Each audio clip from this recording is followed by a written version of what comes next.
আসলে মহিলা মানুষের ভিতরে যে জিলাপির ফেস, এটা বাস্তব। কেমনে বাস্তব?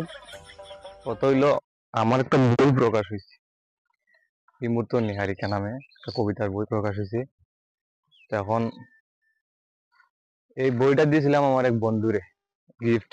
হ্যাঁ, কইলে বন্ধু আমার একটা বই দিস, আমার একটা গার্লফ্রেন্ড আছে, তারে উপহার দিন।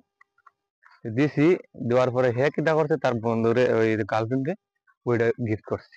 গিফট করার পরে এই তার গার্লফ্রেন্ডের ছবি তুললে হাতে দিয়ে লইয়া বইটা লইয়া ছবি তুলে দিছে। এই ছবি সে আবার ফেসবুকে পোস্ট করছে। পোস্ট করার পরে আমি এই ছবিটা লইয়া আমার ফেসবুকে পোস্ট করছি। ছবিটা সুন্দর হয়েছে যেহেতু, বইয়ের ছবিটা শুধু। তখন ওই ছবির মাঝে আবার তার গার্লফ্রেন্ডের হাত আছে, আঙ্গুলে ধরছে যে এই ছবি দেখছে আমার বই। হ্যাঁ, এই ছবি কার?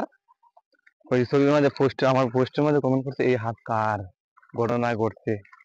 গেলাম বাড়িতে রাত্রে, ওই হাত কার, এটাকে কোন লাগবো না কইলে ঘরে ঢুকুন যাইবে না। ঘটনা ঘটছে না, এই যে আমি কইতেছি এটা আমার বন্ধুর গার্লফ্রেন্ডের, এটা তো আর বিশ্বাস হয় না। তখন নানান ধরনের ফেস, হ্যাঁ এইটা লেগে তো এই না সেই না, আমি তো ওই কারণে কবিতা লেখো, মানে তো আমি বাইরে ছাড়া।